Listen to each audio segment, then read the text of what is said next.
Good afternoon, everybody. Just bear with us for 30 to 60 seconds. We'll let the registrations continue to come in, but please ignore the silence. We will start very shortly.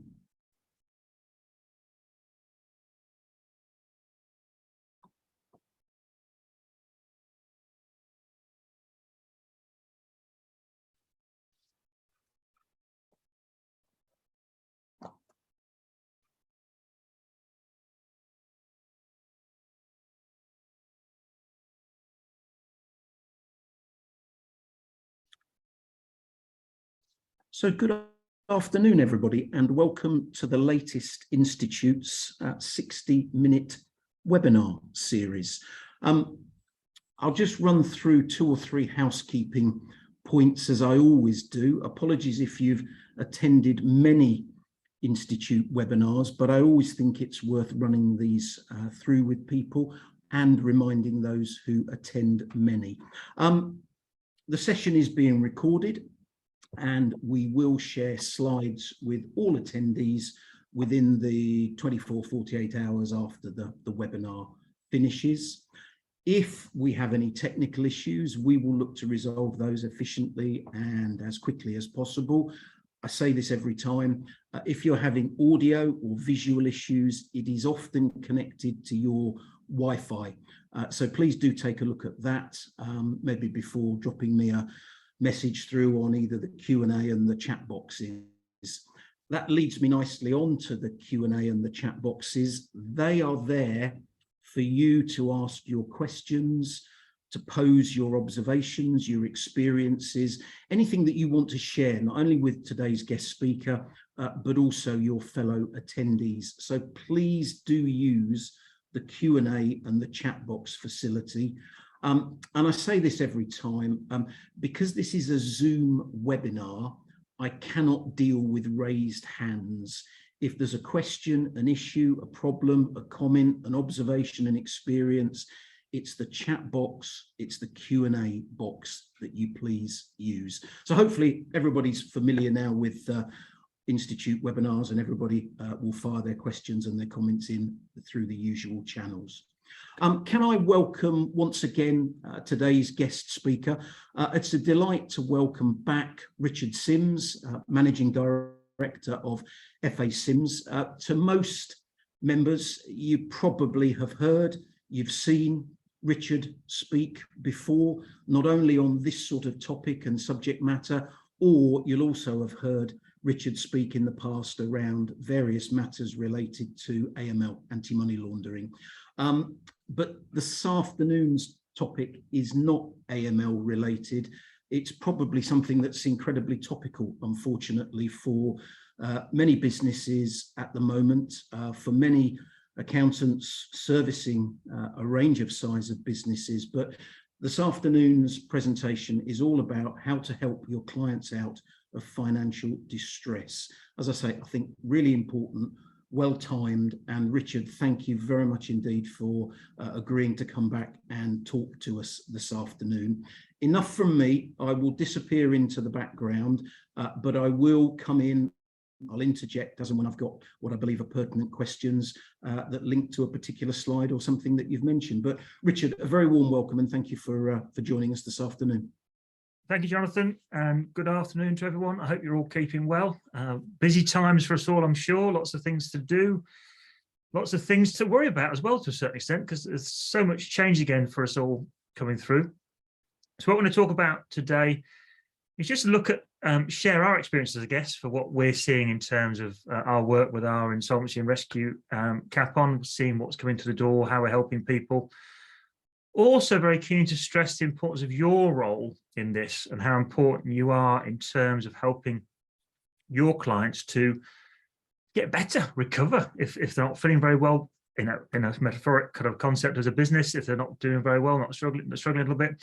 What's your role? How can you help? Really important stuff to look at as well from that side. So lots of things for us to chew through inside of that.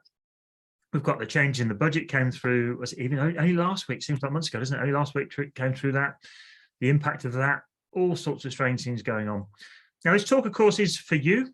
is for you to share your views, share your opinions, share those with the group. So if you do have anything you want to raise in terms of the chat or the Q&As, please fire them over. I'm very happy to direct the discussion today around your thoughts and questions. Happy to divert from the plan to come back to that as you need to. So feel free to dive in as you wish to. Also, the slides are to be shared at the end. There's quite a few slides in the deck, more than we will get through today in reality, but I wanted to make sure that there was some more detail for you after the talk. If there's anything you wanted to pick up later, particularly in terms of some of the processes that are available to clients, some things they can do around that and what can be done to help them in that situation. Fantastic. Right, let me get the first slide up for us, folks. Work for me. There we go. Fantastic. So I'll run you through a quick update from the marketplace. What I'll talk about really is a little bit of the sort of summary of the client type and client issues we've been talking to in the last week or so, just so it's very current, very live. And I think that's important from that side. And I'm guessing most of you are in conversation with clients very regularly. I'm guessing most of you are discussing issues with clients very regularly as well. And you may see some consistency in what we're seeing from our end, although I guess they're probably coming to us slightly further down the line in terms of needing that help, rather than necessarily being a situation where they're coming to you maybe earlier on, just raising their questions, raising their discussions with them. So we'll talk about how you're going to help your clients, how you are helping your clients, what else can you do, what your role is. That's so important. So I'll start by going through some of the things that we're seeing, what's happening in the world at this point in time. So here's a conversation I had yesterday. This will hopefully bring this into context, this change in business models, you know, and how things are having to change. And I sat with a new client yesterday, never spoken to the chap before. He'd been passed over by an accountant friend of mine, and he basically said that he got a situation where he was going to have to close his business. He wasn't able to take it forward. A variety of circumstances, principally in all fairness, COVID related, have meant that he could no longer take that business forward. However, it was very clear he'd already decided that business wasn't going to work, and he'd already built himself a new business doing something different. He'd recognized that wasn't going to work, and there was time to change on. And that is what we're talking about a little bit today, is that need to innovate, the need to recognize and respond to the change in the marketplace, and the need to make sort of an awareness that although we're going through change now, that change is what we're going to see going forward as well. It's going to be a far more quicker thing going forward. We're going to see this rapid change. I mean, COVID was very new to all of us, of course, but we have to be ready for change now, ready for the fact that things are moving forward. Okay, so let's have a look at that and chat through there. So what's coming next? What's going to happen next? Well, I mean, do I know? No. Do you know? No.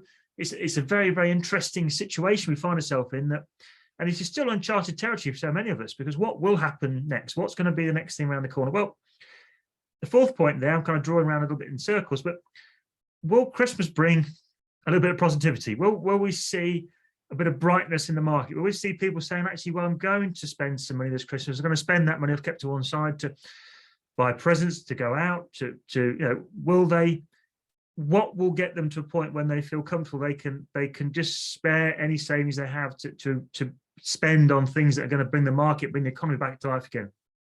Understandably, while people, I'm talking about consumers, have got their costs rising all the time, they've got their funds very tight in their pocket, not going to want to spend, and that's where their business won't come to your customers in that situation. So we've got to work out how will they respond to things. And a third point in that slide there is the negative media is not helping. Now, let's just recap what happened. Was it last week with regards to the budget? It was the week before. I lose track of that. Time just disappears, isn't it? But so the budget change came through, and the response pretty much universally was negative.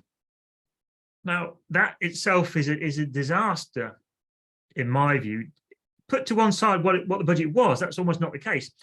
What's the matter of fact is, what impact did it have upon you and I, your customers, your clients, your friends, your family, etc.? Because that message was designed to deliver positivity. That message was designed to say, look, we are making efforts to try and make things better for people, and we hope you'll agree with us, and we hope you'll work with us. And this loops back, actually, there is some technical logic behind that. If we follow the seemingly one of the key, one of my favourite economists, the Prime Minister, he's got a very specific school of economics he works through, and that's driven around this idea of the expectations of the market and how the positive message is so important to that. So I think that would have been seen as a bit of a disaster in terms of the response from that. And that's why we're seeing so much work from the government at the moment, trying to make that message sound more positive and receive a better response. Because, of course, how we respond is important. What we say to our customers, what we say to our clients is important. Because if we say to our clients, negative, negative, negative, they're going to believe it, aren't they, in the end? If we can provide some sort of positivity in those discussions with those clients, then maybe, just maybe, we can see a way of just getting a bit more momentum moving, because it is the rolling stone, isn't it? If the stone stops, we all know it's tough to push, isn't it? And if we look at that stone in an uphill environment, that's even tougher. We've got to work at how to get the stone over the top of the hill and start rolling it down, where it will naturally, gravity will pull it down, momentum will build, and the economy will recover. So, but we do have a big role in that. We have a role to play to make sure that we take that message forward positively, and we find positive. I don't mean necessarily in what's been announced by the government. I'm not being political at all. It's about how we find positivity in the situations that our clients are facing. Really, really massively important, because we have to understand that message is so, so important. That, well, I won't flog this point definitely more, but you can see what I'm saying. It's so, so important. We've got to get that positive message out there, and we have to find the positive message in that. And that's not saying it's easy, or not saying it's simple, but people are looking to you for that positivity. They're looking to you for the solution, because you are their go-to advisor. Okay, so, so important that is. And it's I mean, I'll just pick up this slide here, which is the next slide coming up. I thought was just an interesting comment, which came across my mind and came to me again. It was a non-client discussion, actually. It was a discussion with an advisor who was looking to sort of work out a certain solution for a certain situation that he and his clients were facing. But I did get the impression, I had wondered this myself, whether some businesses were expecting a bit of a protective mechanism, protective step coming into the economy because of what we've seen with the difficulties of the market at the moment. I think they're almost expecting, someone maybe was expecting there'd be an extra bounce back loan or something similar like that. There'd be a specific recovery mechanism put forward to help businesses in that situation. And it didn't happen. And I'll tell you why I think that was part of the case, is that I thought, again, going back when that announcement came out, I thought we'd see a slowdown in our work coming through. I thought we'd see a slowdown in work coming through, but actually it didn't happen. We saw actually a rise. There was suddenly, after the day after that came through, I was busy as ever been in terms, all the team were busy on calls, helping people, advising people. It was a strange reaction. A question just popped through from Anonymous. Anonymous, how does one discern towards positive mental attitude and false confidence? Well, I think if you talk about false confidence and that positive mental attitude, that is about the person. I mean, I'm not we're looking for a psychologist, whatever the word is, but if we look at the reaction to that, that reaction has to be broad, doesn't it? For that to be effective, and it's something we'll pick up a bit later on, there has to be a breadth and impact. It's like a wave. If a wave starts, it will begin to affect people.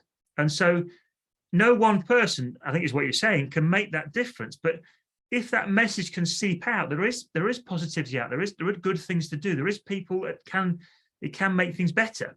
I think that's so massively important. I think we have a role to play in that. And our challenge for us, of course, and I'm jumping ahead in the slide slightly here, but we'll come back to this later on. But if we look at what you all did for your clients during COVID-19, the way you jumped to deal with issues like the job retention scheme, helping them getting loans in place, helping them deal with staff issues, it was something you would never have done before. And that you managed to find positivity in that by doing things in a very rapid and a different way. And that's the challenge, is how do we, if I go back to that previous slide, that question about changing business models is so important. What was good pre-COVID is not good enough now. And what may be good yesterday will not be good enough tomorrow. And that's the attitude we're looking for, is a recognition that we have to change, we have to innovate. And that comes to me, to you, to all your customers. And that message has to be out there. Really, really important. Okay, I hope that kind of answers that question for you, but we've got a bit more to talk about in that position as well later on that sort of area. Okay. Now, as I was saying, that as the businesses that are doing well, you'll know you've got clients who are doing well in the current marketplace. You'll have clients who are doing better than you expect them to be doing, or who are performing well. But I'm sure they will have made some changes. I'm sure they will have innovated a bit more over the last 12, 18 months, 2 years now, 2.5 years now, in truth. They would have innovated during that time, and that would have meant they would have been improving what they're doing. They're making their business ready for agility, for moving forward. It's something we talked about. If any of you joined my talks back in March, April 2020, it was all about agility. It was all about making changes. We talked about then, if you remember, the kitchen table business rescue. We talked about the need to stop, pause, take a breath, split the business down, look at it in absolute pieces and reconstruct it. Now, that's what we're talking about, the kitchen table business rescue, which was just lay out the pieces on the table metaphorically, construct the bits you need and move forward. Because actually a business that's carrying too much weight, I say that again in a metaphoric term, a big cruise line will not be able to change them just as quickly as a speedboat. And it's getting that balance right. And we talked a lot also about how when a business gets a bit older, gets more established, that business can sometimes take on additional cost, weight, I'll call it, because it just builds up there. It's not as efficient as it used to be. So those challenges are still there now. Those challenges we talked about dealing with back in March time 2020 are still current now. They're still as important now as they were then. So massively important those things are put together to do so. Excuse me, just pop the jumper off. Too busy talking as ever. Right, so that's important stuff. So lots of really, really key issues around at the moment, and your role is so important now. So now, I don't know how many of you have had issues with clients who had or still have bounce back loans or C-bills or job retention schemes. We're getting quite a few more contacts through from the government saying, have you looked at this? How about that? Can you tell us about this? And they wanted more feedback from us. How are we getting on? I've got to say probably 90% of our clients we're dealing with naturally have got a C-bills or a bounce back in place, and we're trying to help them to work out what the next steps are to deal with that. How are they going to take themselves forward from there? What is the solution to that situation for you? But naturally, you also read about the difficulties of those people have been clearly defrauding the government through all those support schemes. And we just have to be sure, all of us, we know where the line is, and we know what the difference is between what's the word looking for, a dodgy deal and something that's correct. And that's we're sort of putting our ML hat on very slightly there. We need to be able to judge that decision between the two and know what is, as far as we can do, what's right and wrong in that. Okay. Also, an interesting conversation I had just yesterday with a client. They had a liability for corporation tax in their company, quite a recent corporation tax liability. They also had a VAT bill going back from pre-COVID. Now, the point there, the fourth slide there, is that actually that pre-COVID debt now, though it's been sort of boxed up and left for a while, that's quite an old debt now, isn't it? It's not a recent debt. That's been around for some time. So are we seeing, again, I'm interested in how you're getting on with this. Are you seeing HMRC starting to step up their game now? We're starting to see that definitely. It's something that's definitely coming through from that side. Okay, I'll pull it onto the next slide then to chat about that point a bit more. Okay. So if we look at that sort of, I don't want to do, I'll jump back and forth a bit because I want to pull that point out if we can do while we're in that. Here we go. Right. So I'll go back to the slide before in a second, so I won't ignore it. But I wanted to point that point there, top there. Pressure from creditors started to mount. We are certainly seeing more proactivity from HMRC, not unpleasantly so. And we speak very positive of HMRC. We always find them incredibly supportive when we're trying to find a solution to their situations, their owed money for clients, and we do find them incredibly helpful in that situation. But at the same time, they also have an obligation, of course, to recover funds back for the country. That's their job, isn't it? They won't be, though it's not doing that correctly, that's not the job done, is it? So we need to make sure we work out how to do that and we'll get that balance right. And communication, of course, HMRC, all creditors, communication is key. Absolutely so. As I mentioned there, just this week, I've seen a client has had a winding up petition presented against them. Those of you who are not familiar with that, basically, if I'm owed money by a company, for example, my first step might be a statutory demand. Then I might go for, for a county court judgment. Then I might go for statutory demand. and then I might go for a winding up petition. So effectively bring the company to a stop and having the company put into liquidation. So the petition is the first part of that, the hearing is the second part. But we've seen that petition being presented. First one or two of those we've seen for a while, because of course they were restricted during COVID, because they were, if they're deemed to be a COVID-related debt, they were restricted, and their winding up petitions weren't going through. HMRC weren't taking those steps going forward. So we're seeing the courts getting busier again with that work. So we're going to see more proactivity. So if you've got a client who is in the situation where they're seeing pressure from their customers, communication, of course, is always the first thing to do. That winding up petition that popped in yesterday for a client, that wouldn't have come in if there'd been at least some discussion, or it wouldn't have been a surprise, shall we say, if there'd been discussion taking place in the first place. There needed to be that discussion taking place to make sure that there was clarity there. So conversation is very important, discussion is very important. Okay, so we're still finding that there are deals to be done between creditors and businesses, but there has to be conversation taking place. Otherwise, they'll just go ahead and do their own thing, and they'll suddenly a winding petition will turn up, or a statutory demand will turn up, and it's a bit late and to deal with it. Okay, so we need to make sure communication is key. And you know, what's your role in that? How involved do you want to be? Massively important. I'm jumping off sides here very slightly. The point I'm going back to sort of talk I would have given to you guys maybe 3 or 4 years ago, when we were talking about your role, what you can do to help clients and stuff. And a lot of you are already doing this, I think, particularly with the changes coming through with the sort of quarterly accounting processes, etc. Management accounts, guys, is so important. That feeds into, guys and girls, that feeds into the idea of the kind of the cash flow structure there. And I go back to this, and I said to you before, I'm sure clients of mine, it was a time, this a few years ago, but the message sticks very clearly with me. They presented me with a cash flow forecast they were using in turn, and I looked at it and I said, I really don't understand that. And the client said to me, no, well, I don't understand it either. Well, I said, look, move that over there, put that here, put it over there, check that round over there. So there's just a few suggestions how I can change it. And he fed back to me a couple of weeks later and said, yes, I can now manage my cash flow, not react to it. Okay, manage my cash flow, not react to it. And that's your role, isn't it? Your role is to help businesses to make sure they know what they're doing with that and make sure they can see it coming. Don't let them be surprised if you can help it. That's the worst discussion of the client, isn't it? Coming to you and say, oh, I didn't know about this, didn't realize about that. And then suddenly they bring it to you and you go, ah, it's a problem. So we need to try and kind of keep that anticipation process going. Just because it's tough times doesn't stop us going back to basics, keeping those important things in place to make sure we're trying to keep businesses communicating with you, communicating with their creditors, keep that communication role going, because we know that switching the radio off, turning the radio off, turning the communication off is one of the more dangerous things to do. No question about that. Okay. So that's good. You probably picked up again yourself, maybe. We're seeing quite a few clients who have tried to go through a strike-off process. Excuse me, been through a strike-off process, trying to get a strike-off in place. And of course, plenty of people are still selling those strike-offs to people, say, yes, let's have a strike-off, pay me some money for it. It's not been successful because at the end of the day, the banks and Companies House are trying to make sure that anyone with a bounce back loan or liability outstanding for government support schemes is not being struck off. So they want to stop that happening. They don't want people to disappear off with that, run away with the cash, so to speak, because they don't know what's happened to it. The government want to know what's happened to that money has been properly accounted for and properly dealt with. Okay, that's what we're looking for. That's why strike-offs are being blocked. Okay, so if you come across that, look out for that. And if you're talking to your clients about having a strike-off, think carefully about it. Make sure you know what the likely impact of that is if they have got those liabilities that are government support schemes behind them. Okay.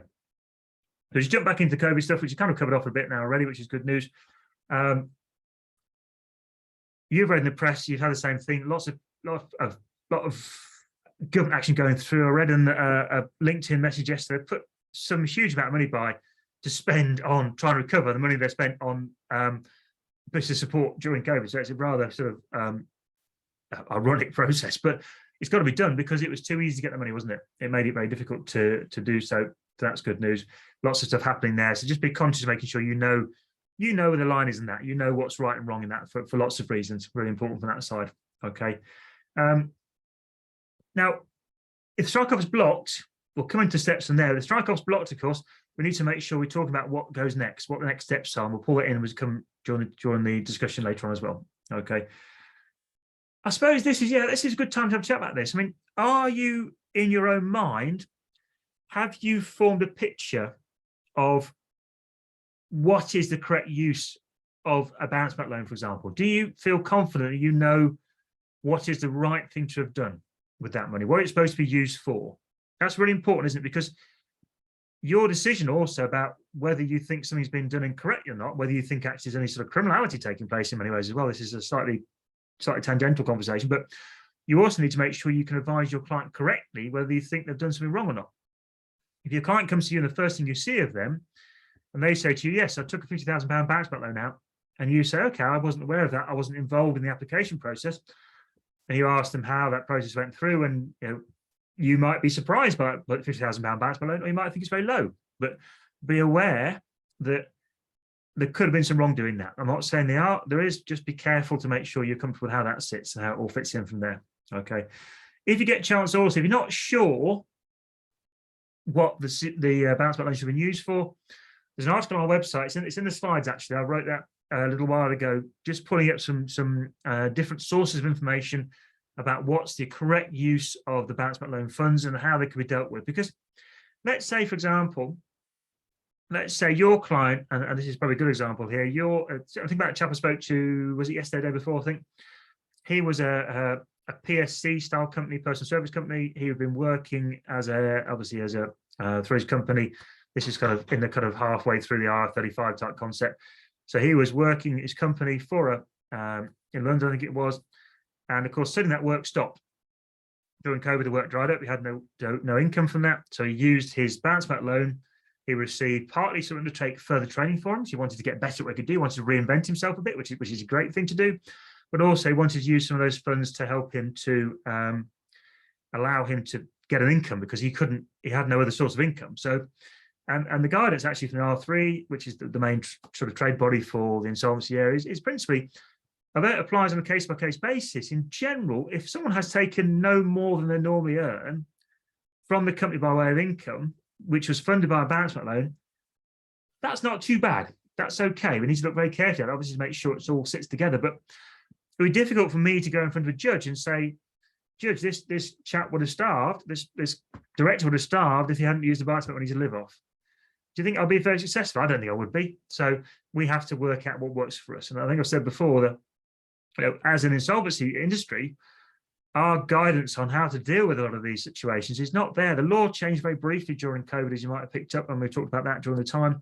The law is back to normal. The insolvency law is now there to pick up on wrongdoing and to make sure it's all dealt with correctly. So just be conscious that you have a role to play there as well. Look out, understand what you're facing, okay? And if you're not absolutely clear on what a bounce back loan should be used for, have a look at my article on the FACM's website, or do a bit of research yourself, just to make sure you feel comfortable what should and shouldn't happen. It's not a bad thing to advise your clients about as well, in all fairness.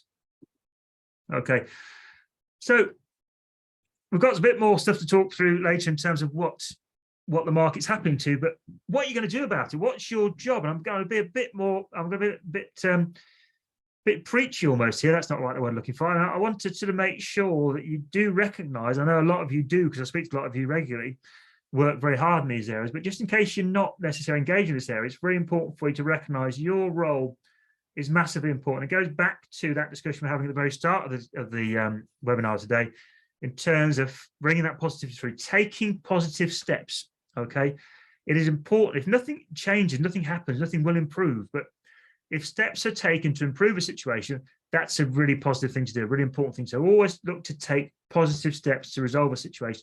Even if it's 2 steps backwards and take a step forward, it's about getting that position right to recognize where's the best place to move to next as a business. Really, really important. Okay. So now I've spoken to earlier, what you did during COVID-19 was amazing. Your change of role was incredible. What you took on was incredible. And you're probably still now catching breath from it. You're probably thinking, wow, that was amazing. I've never done that before. It was really, really, really time intensive and a very different type of way of working. I jumped back then slightly through to the 5th point on this slide, 1, 2, 3, 4, 5. Changing working practice, always available.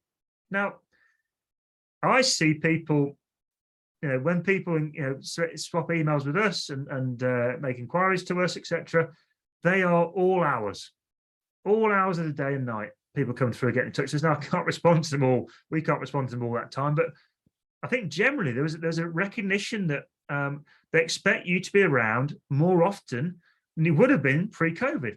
And it's very much a question of then you've got to reset your decision as to what you think is acceptable for you to work. What is your availability? And I think this comes back to communication again, is making sure your clients know when they can get hold of you, when you will be responding, and trying to get an idea of some sort of protocol in place. Because if you're not careful, if you're like me, you've been sat at your desk working for what, 2.5 years now, basically, without really moving very far from it, because there's so much to do. You just keep running, doing the best you can do. But at some point, we've all got to say, actually, we can't be available to everyone all day, every day. I'm sure a lot of you have been dragged into weekend work if you weren't doing before, and you find yourself doing a level of work you've never sort of really anticipated having to do or wanted to do. So try and see if you can find a protocol where you can go back to your client, so that these are my available hours, this is my working hours. I will try and look out for any questions during this time, but generally this is when I'm available, and we'll help you with that. And that to me is important for your own state of mental health. There was a question talk about positivity. You won't be placed to be positive about helping your clients if you're absolutely worn out, will you? I was very keen this morning. I made sure I've been trying to run as much as I can during COVID, and I went out and during lockdown and stuff. I've been running as much as I can. Didn't run early part this week, so I missed Sunday, Monday, Tuesday. Went out this morning, full of beans. Love it. It's great for me. It works for me from getting over the kind of, it takes the burden away from me, and I can see things more clearly for that. So I know that works for me. What works for you, what works for your clients are different things, but it's so important to find that bit of buzz that comes to you that gives you that freedom to be who you are and to have that freedom to think. And we'll come a bit more about that later on as well. Okay. Talk about the positive message. I've said about your job there, just point to, your job is to pull your clients through, kicking or screaming through this. And I said before, sometimes you have to step backwards to come forward. Sometimes the business has to go through a shrink to rebuild or a change to rebuild. It has to go through that process of understanding itself. I go back to this, I mentioned briefly flying through before, kitchen table business rescue, which was the idea of basically, as I say, laying the bits of the kitchen, laying the bits of the company on the desk in front of us on the kitchen table, and picking out the good bits. Okay, that process is as relevant today as it was 2.5, 3, 10 years ago. It's still relevant to understand what needs to happen, because what I'm trying to get there is where we are today, point A, where we need to be, point B. Okay, and so to know the difference between A and B is crucially important, because then we can say, right, how big a step is it? I'm sorry if you heard this before, but how big a step is it from A to B? How big a step is it to move through, to transition to where we need to be as strong as we need to be for the future? Massive important, okay, massive important. So have that in mind. Think about that process. Is that a small shimmy across the desk, or is that a big leap? And that's what we need to be ready to understand. And then we need to really, how do we deal with that? Okay, massive important that side, really, really important. So your job is to drag them through that process. Your job is to be the leader, in my view. Your job is to be the leader and to take those businesses through that, and to be that voice of reason, that voice of positivity. Massive important from that side. And a lot of you have been doing this for years. A lot of you may not have a point where you've had to look at this before, and you're saying to yourself, well, what is my next step? These are your next steps, in my view. Be positive, take action. And I've said there, fourth point in there, risk management is part of planning. Okay, if you're going to look ahead of the business, that step from A to B is important, and what B looks like. Those risks in B might be a bit different to those risks in A. And risk is really important to recognize, because risk is how we determine what we're going to do to change that.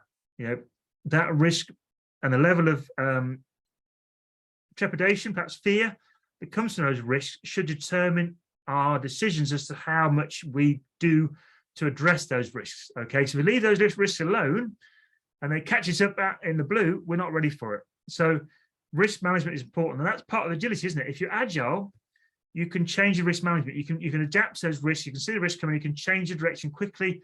You're ready to do so. So massively important. And I do worry for some elements of the professional sector where they are so fixed cost heavy, they're not ready to adapt for that. And it's important you stay light, you stay flexible in those situations. Really massively important. Okay. Now, this is a really important point here. And then again, this goes back to basics, goes back to discussions I want to have with groups yourselves back in 5, 6, 2019, 2018, 2017, whatever, about your structure. How do you help your clients when they need help that is not your skill set, not something you can deliver normally nothing you would be expected. But I don't know what they want: a website, they want some help with marketing, they want some help with HR, whatever it might be. What does your network look like in that situation? And you need to, in my view, make sure your network is strong, make sure your network is correct, and most importantly, is your network up to standard? Okay, because I've had conversations with clients who say, well, professional advisors recently, and their professional advisors have been perhaps from the same sector I'm working in, and the response is just not being good enough, in my view. It's just not proactive enough. Okay, so you need to make sure, if you've got your network in place, make sure there are people who will hold you in good stead, who will represent you well, and will help your clients in that situation. Make your clients in a better position than they were in the first place. Okay, don't forget you've got opportunity potentially to refer within your own client base. If you've got clients who have certain skills, they'll always be very grateful for interlinking that, sort of cross-linking of skills across there. But please don't lose sight of the importance of having those people to turn to and having that need to do so. And I guess the key thing now is that with Zooms and everything, video meetings, whatever it might be, you don't need to be on your doorstep. You can pick those that are the best for what you need, the people who are more capable of what you need to do in that situation. That will uplift your standard of your practice at the same time. So massively important. Okay.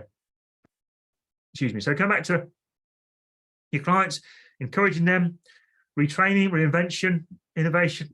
Excuse me, I do apologize. It's absolutely crucially important. Okay, crucially important. Very important you can do that. Sorry, Adrian just said, sorry, chat is disabled. I don't know if that's something Jonathan is still with us, can turn that on. I didn't realize it was disabled. I think that's probably outside of my... I thought everybody could post. So bear with me, Richard, and I'll look into that. But, no problem at all. Thank you, Adrian, for raising that. Adrian. Fantastic. I look forward to it. I'll leave it with you, you. Jonathan. If any questions come through, guys, of course, I'll jump on as soon as it comes through. Thank you for raising that.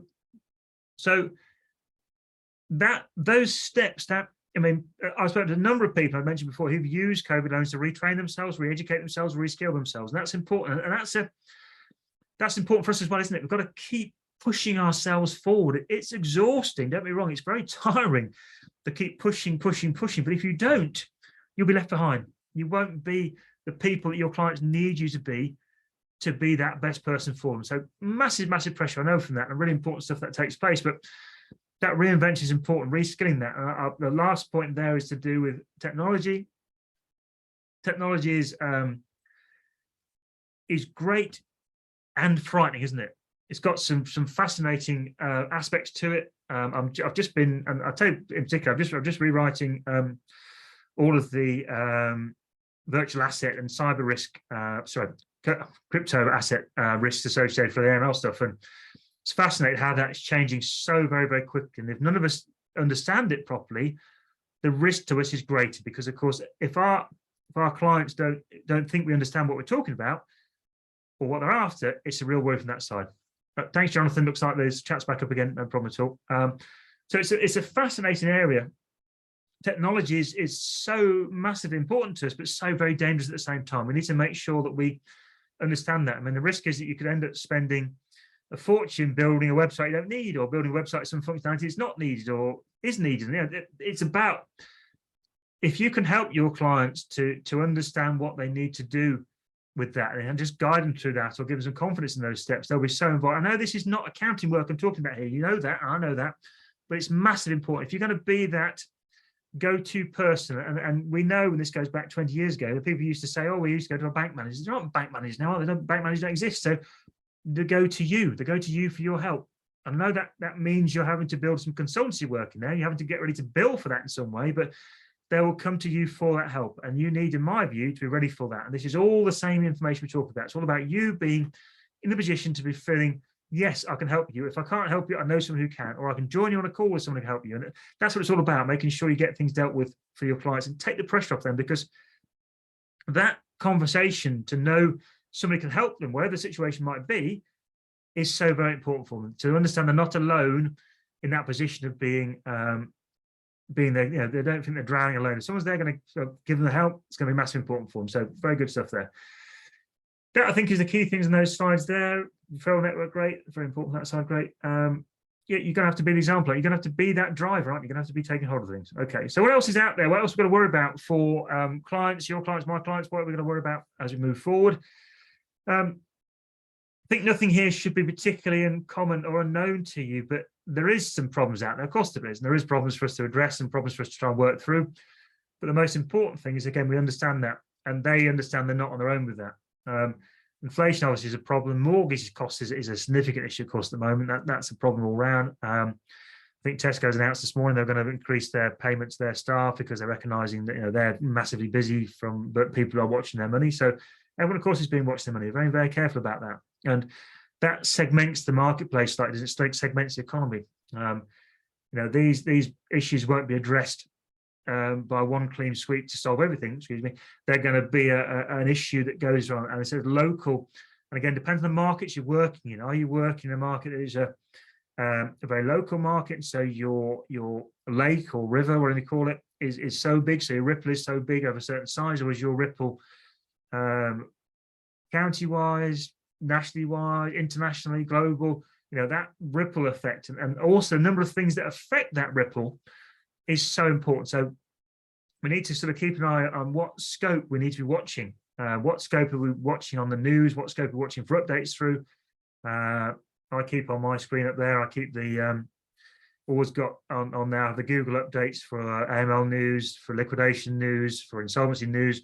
I always want to keep an eye on making sure I'm not missing anything coming through, because those impacts, and they're not just locally, they're stuff we're looking at stuff globally at the same time, because it's changing all the time. And what can we learn? Of course, look at other countries.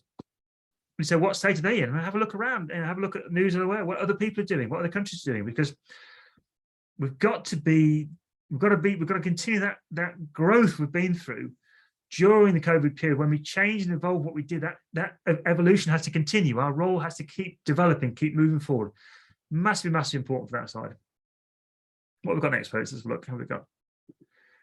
So how are we going to work out if a client needs some help? Really important for that. So what we're going to jump onto then is just have a chat about how business owners are affected personally. So a little bit talk about how they're impacted on that. I think that'll be about us done then. As I said before, we've got some slides that are more technical slides, but they'll be on the that goes out to you, and always happy to discuss any of those with you if anything comes up, moving out from there. Okay, so your clients then, this is so crucially important. Cash flow difficulties, they are a symptom, aren't they? They're a symptom of something that's happened either the day before, the month before, 6 months before. Something has happened that's changed that. And so we need to be conscious of that, the impact of that. And those cash flow difficulties are going to be there, and they're a real thing.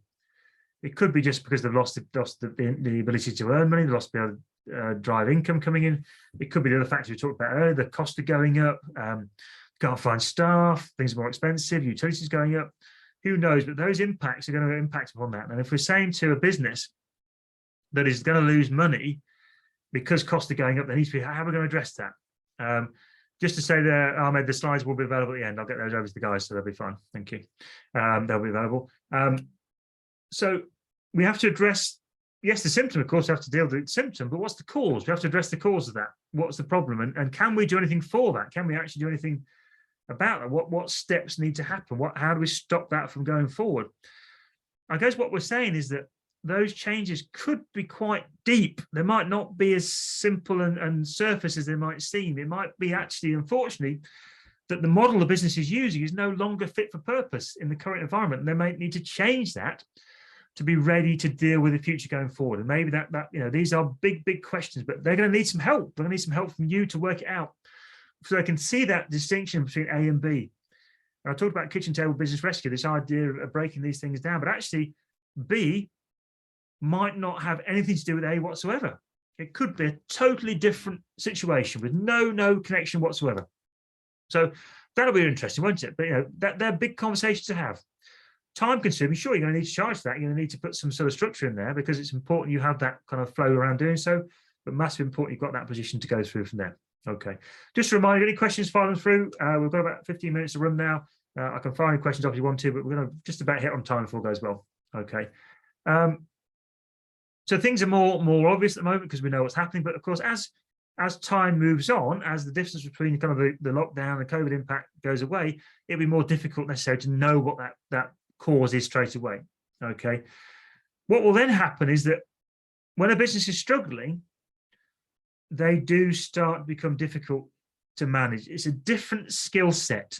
So any way to describe it, really, if you think about People are great at building businesses, people are great at running businesses, people are great at investing in that part of it. Some people are good at the marketing, some people are good at HR stuff, but actually dealing with a business in distress is a very different skill set, and that requires a different approach, a different mindset, but also needs to use different skills. And it brings in itself different pressures to the directors, to the owners. And that's why it's so very important to think about that and to know that you might find those individuals being different to where before. We'll come on to that in a second before we wrap up. Okay. So just a quick check on this, because it's important. I'm sure you are aware of this, and this issue between, is a company solvent or insolvent? Okay, massive important from that side. There's two technical tests, and these are important, but most importantly, is the balance sheet solvent? In other words, is the balance sheet negative? Is the scales the wrong way? Is it negative down one way rather than positive that way? And then the other side of that is the question about the cash flow test. If you can't pay what needs to be paid, it's massively difficult then, isn't it? That's the most important test. And if I'm going to do if I'm doing a kind of a count back effect, what you're looking at, if a company's insolvent today, we need to say, well, when did that insolvency start? When was the company first insolvent? So massively important to work through that as well. But yes, we need to understand, if you don't know yet, you're not clear on that, please give us a shout. We'll talk more through a bit more. But it's crucially important that you know you can understand when the client, what the issues are for the client in that situation. We do actually, I should mention, we do quite a few updates and stuff on LinkedIn. So if you're not LinkedIn with me now, please grab me on LinkedIn, and we'll keep putting our information out there as well. So really important updates for you coming from that side. And more stuff in there as well, by the way. Now, then our job is, is it insolvent? Is it not insolvent? If it's insolvent, we've got some more problems there, because potentially there's some legal issues around that. The company could be technically insolvent. They could be finding themselves in a problem. So we need to then start saying, right, what are the next steps to take? What are the positive steps again? What are the responsible steps to take to make things better in that position? Lots of stuff to work out there. Okay. Mention the point there. It's important that directors understand that if they do trade on while they're insolvent, they could find themselves in a problem. Doesn't necessarily mean they have to stop like today, but it means they need to be taking advice and understanding what their next steps might be, because it's so very important that they understand that they're not going to dig themselves in a hole. As I say, the first 4 holes is stop digging. Don't dig themselves deep in the hole. Get some advice. They should turn to you first for that advice, hopefully, and have a conversation with you and say, right, how do I help in that situation? So very, very important from that side. Okay. We're going to have a quick sort of 5-minute chat about now the, what this impacts on clients personally, because that's probably the first question you'll be asked is, how does this affect me? If I've got to close my business, for example, how does it affect me? What does that mean for me personally? Okay. Now, I've talked about this different skill set going through needed to do this process, this skill set to help them to be able to deal with a business in a stress position. But the second slide is probably the most important one here, because it can be very emotionally and physically draining, okay? And it can be very, very impactful upon their personal life as well. It's easier for you potentially if you've known someone for a long period of time, because you'll see how different they are in that situation to how different they were normally, okay? So you need to be able to see those changes. If you can see those changes, you'll see someone might just become a bit sharper, a bit less patient with you, or you can just see them looking unhappy, looking miserable. They're all massive important things. So they are things you pick up on that. And it's often the case, and I say this only from discussion with people, that a husband or wife who runs a business, they go home to the family, they don't always talk about it. You might assume that the whole family knows about it, but they may not discuss it with the family. The family may have no idea the stress and pressure that director is dealing with. If a wife goes home to her husband and says that, yes, you just see this difficult, but they can't explain that to choose to explain that to their partners, then we have this kind of little tiny bubble, and that bubble becomes tighter and tighter and tighter and more pressure on the individual until they can share that with someone, have that conversation, know there is help for them. That becomes very difficult. So be that person, please. Be those people to be around to help them help them through that and to spot those difficulties coming in. Okay. You think it's something that's more the business needs additional help.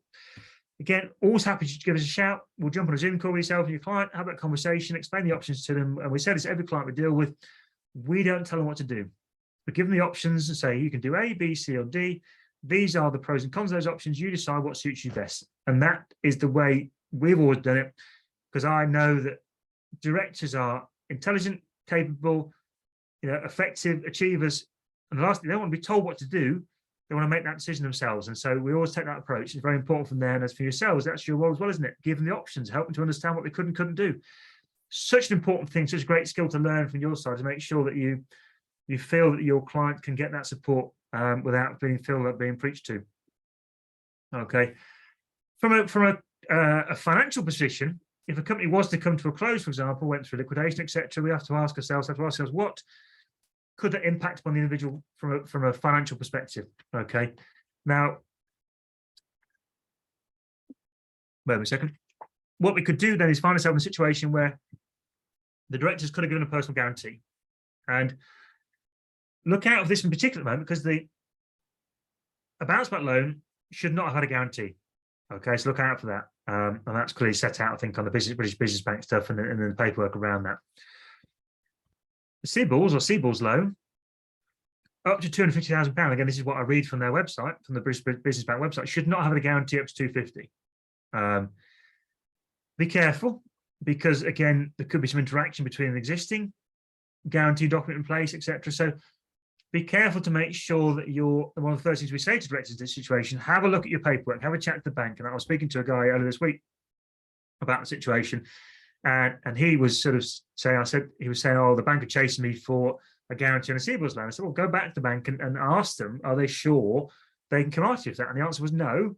And they're not going to chase him anymore now. And that was a £60,000 CBILS he was going to have to pay for himself. So look out for changes coming through there. Look out for making sure it's clear on what can and can't be chased from that side. Otherwise, you're going to lose sight of it, of what's going to happen around that. Okay. I put a note on there about personal credit score. Big question. Always say to people, if you're not sure about it, have a chat with Equifax, Experian, or someone like that, because I've seen people's credit score. I see my credit score. I understand how credit score is constructed. It's constructed from personal engagement with banks, credit cards, utilities, etc. It's not constructed from company issues. So we always say that's our opinion, but do please check with a specified company, so a personal credit provider, to make sure you understand how that works. But really important from that side. What we do say, by the way, is just look out for long term. Look out for the fact that you might find that liquidation or some sort of closure could be a question asked by a lender in the future, as in a company borrowing, but that will be some way down the line. And particularly with the current COVID situation, difficult to criticise someone for having to stop for something they had no choice about. It wasn't their fault. So it's an interesting discussion around that. Okay. Now, just mentioned briefly, of course, we have this investigation duty. If the company goes into liquidation, for example, or administration, whatever it might be, apart from a CVA, by the way, we have to do an investigation. We have to check, we have to report to the government, and the government will work out whether they think there's an investigation that has led to them needing to disqualify someone as a director. It does happen. Tends to be at the moment more dodgy COVID stuff going on, for one of a sort of summary position, but also the position with regards to, we also then need to put disqualification to one side. We also need to investigate. We don't think anything's gone wrong with the business that's been done with an attempt to effectively defraud creditors to take assets away from creditors that should be available. That's the same principle that's been there since 1986, basically. So nothing new in there from that side. Okay. In some cases, we may have to ask a director to repay funds back if they've acted badly, if they've acted poorly. But thankfully, it's something that doesn't happen very often because of we need to understand, we explain that to directors in the first place. So we've got a couple minutes to go. I'm just going to wrap up now. I think rather than well, I tell you what, I'll do these couple of bits now. I'll jump on the options in a second. That will just be about bring us back bang on time. So I mentioned, of course, we're here to help. That's what we're here for. We're a team of insolvency practitioners, business rescue experts. We are desperately keen to help. I can't say a better word for that. I mean, you can probably hopefully pick up from this. We work so hard on behalf of our clients to help them to do the right thing and make sure they do the best of themselves. And our reputation is so very important to us. I've run this business now for 22, 23 years. I know it's a long time, but we do it the same enthusiasm now we did on day one. And I wouldn't want to do it unless I had that enthusiasm. So helping businesses is very important to us. Obviously, we worked the IFA for a long time as well, as you know that. That's important. There's a link on there. If you look at the Insolvency Insights, that's where you're going to find the article I mentioned to you about the bounce back loan and stuff. Very important from that side. Okay, I'll flick on quickly from there, and I'll just talk about these options now. I've just got a couple of minutes to just talk about options in a very summary fashion, and then we'll come to a pause then. CVA. Have you heard about a CVA? Heard what a CVA is? Company voluntary arrangement. It's an agreement, a formalisation of a deal between a company and its creditors. That deal must be the same. So effectively, you're going to pay your, and this is about unsecured creditors, people who haven't got a charge in the company. They're offered 70, 80p in the pound, in some cases less, some cases more, over a period of time. And the good thing about the CVA is it's not a prescribed format. So we're putting one together at the moment that it's going to be a one-off offer from assets in the company to settle creditors, because there's no future trading. So the money won't come from future trade. It's going to come purely from money coming through that's sat in the company now. But because we're not doing a liquidation, it's cheaper. So there's no cost of liquidation. And there's also, it will be quicker because liquidation will take some time for investigation and potential action. And so we're just using a CVA in that situation to be a little bit more flexible. And that's a good thing to think about. Don't think about that insolvency is completely set. There are a number of ways to work around that situation. Creditors voluntary liquidation, a CVL. There's two forms of liquidation. The CVL one is where the directors themselves make a decision to liquidate. The alternative is when I mentioned earlier about the winding up petition and action coming through for a compulsory liquidation. The creditors voluntary liquidation is the most popular, and I use that term quite carefully. Popular is not the right word for it, but it's the format in the UK it's used the most, put it that way. Excuse me, because it does a job for so many businesses that are unable to continue to go forward. Okay.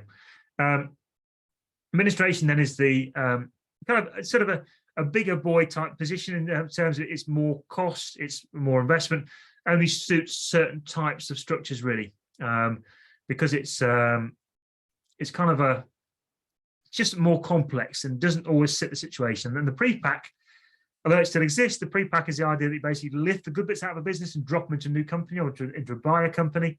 The pre-pack had a lot of bad press for a long time. It's not thought of as a great thing to do, but actually, if done correctly and properly advertised and properly, the assets are properly promoted for sale, it can do a job in certain circumstances. So don't ignore that, but it's not necessarily the best thing to do in certain company structures. So the most of the clients we deal with that are, I would say, small to medium businesses, if there is such a term for that, because it's such a broad spectrum, that isn't it?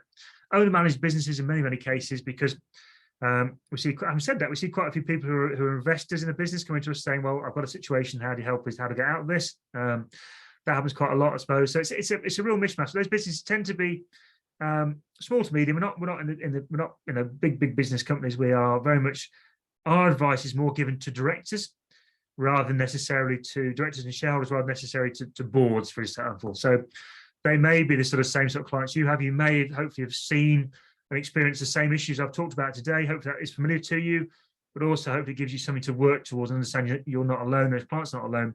There's plenty opportunity for you to help those businesses and take them forward.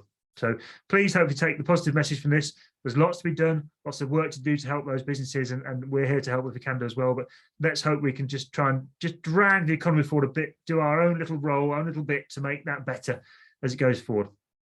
Just coming up to 1 o'clock, so I'm going to say thank you very much to the IFAs ever for the opportunity to speak today. Thank you so much, everyone, for joining us for the talk as well today.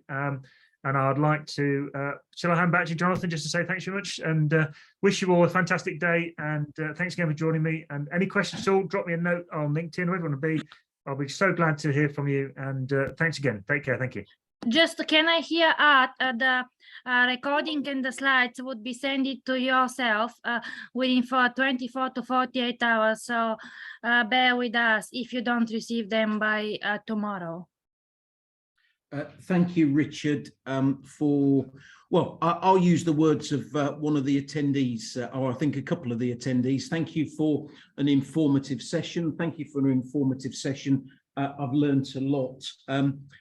I think the messages for me, be ready for change. I think that was something you said right at the beginning. Plan, and where your planning needs to include risk management for you and your clients. I think cash flow awareness and cash flow projections, forecasts are are going to be more and more crucial, and probably helping clients with those. And I think you stressed and emphasized this, client communication is key, making sure that you are communicating with your clients and you're getting them to provide you with information. So no, Richard, really good session. Thank you very much as always. And there's a stream of thank yous coming through. I wish you a good afternoon. I wish everybody a good afternoon, and thank you for joining us once again. Richard, thank you very much indeed. Thank you, Jonathan. Thank you, everyone. Fantastic. Really enjoyed it. Thank you, Steve. Thank you. Take care all. Bye-bye. Thank you. Bye-bye.